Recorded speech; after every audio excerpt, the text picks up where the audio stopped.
guys, I'm Lee. Welcome back to my channel. For today's video, I thought I'd share with you everything I read during January, which wasn't a lot. I only managed to read 3 books, which kind of defeats the goal of I want to be able to read 40 to 50 books this year, and starting with 3 in January feels insane. But if I keep looking down, I have my Mac right here because I wrote down everything I thought about the books. And I'm filming this in June, so a little behind. But the first book I read was The Sleeping Car Porter. This is actually a reread for me. I read the book first in 2024, and what initially drew me to the book was I watched a show on CBC Gem. I don't know where else you could find it. I live in Canada. The Porter, and I wanted to read the book because I wrote a paper on the show The Porter in my first year of uni, and then 2 years later I saw the book. And essentially this book, it follows Baxter, who is a porter, but he aspires to become a dentist, and this book basically goes about his day-to-day as a porter. And if you don't know what porters are, they're a part of Canadian history that people don't talk about. Porters were typically like black men of either the black Nova Scotians or black people of Caribbean descent, who worked on trains, very poorly paid, and they were basically at the beck and call of all white people. And part of his journey explores himself as a queer black man working on this train. One particular trip almost cost him everything. And again, this was a reread. I read it like 2 previous times, and I reread it again to get back into reading, because the rest of 2024 I didn't read a single book, so I needed to get myself out of that. I give this book 4 out of 5 stars. It is technically like I'm between 4 stars and a half and a 5.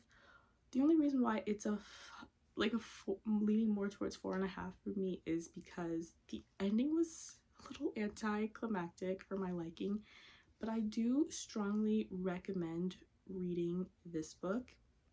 I thoroughly enjoyed it, and if you like very calm, fast-paced, like combining fiction and reality stories, I think this would be a great book for you. On to the second one.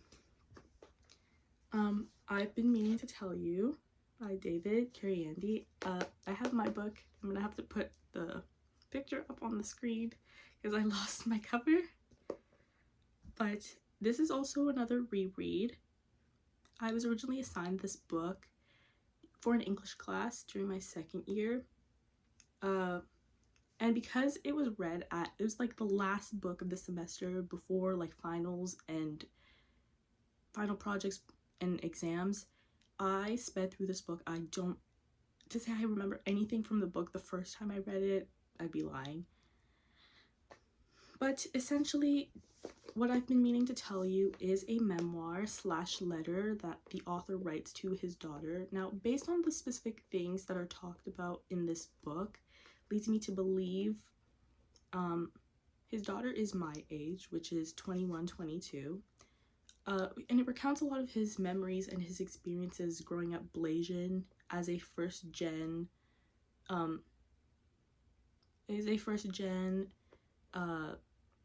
Caribbean and South Asian man living in Canada, and how that impacted his way of raising his daughter. There are very specific things that were mentioned in the book here. It mentioned certain events that were relevant to specific periods of time. So the 2016 elections, I was in the 7th grade when the 2016 elections happened, and how that impacted, and the conversations he had with his daughter regarding what Canada would look like post the US 2016 elections as well.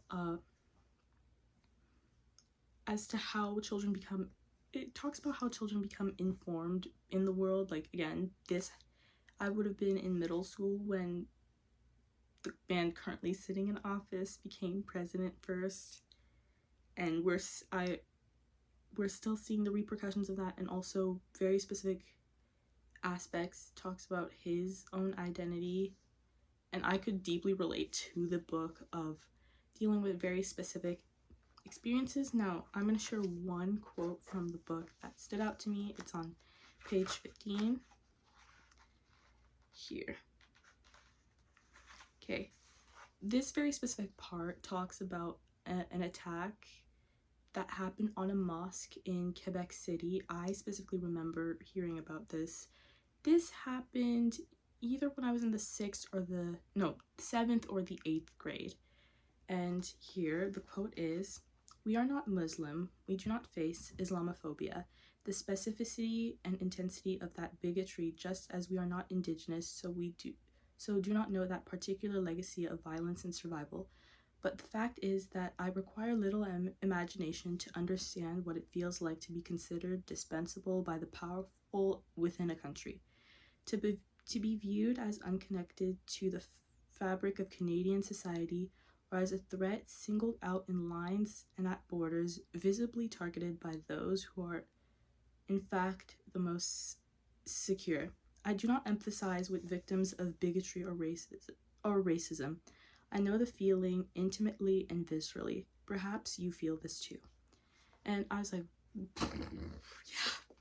And I really liked this book. This was a 5 out of 5 for me. I could definitely relate to this quote.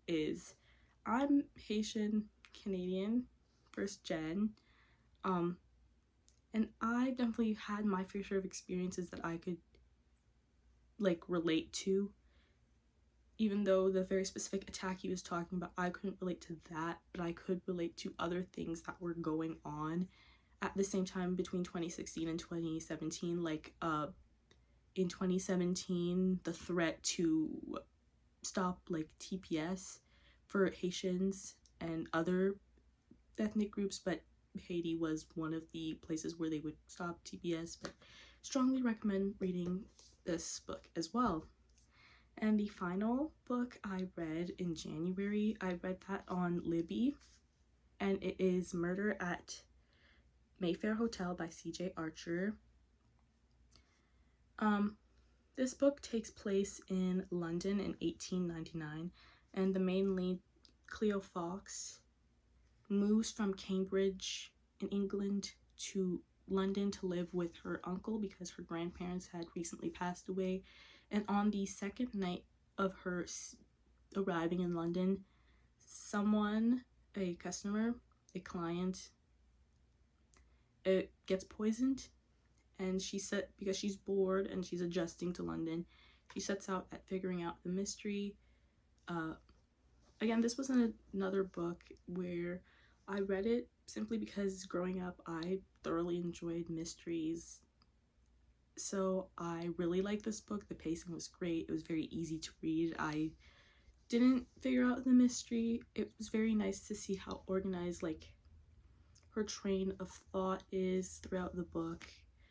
It was a very enjoyable read, and because I said that, I gave it a 3.75 out of stars out of 5, only because I did really enjoy the book, but I don't see myself rereading the book at all, even though I enjoyed it. But thank you so much for watching this video. Hope you liked it. Let me know what books out of the 3 would you be most interested to read, and I'll see you in the next one. Bye now.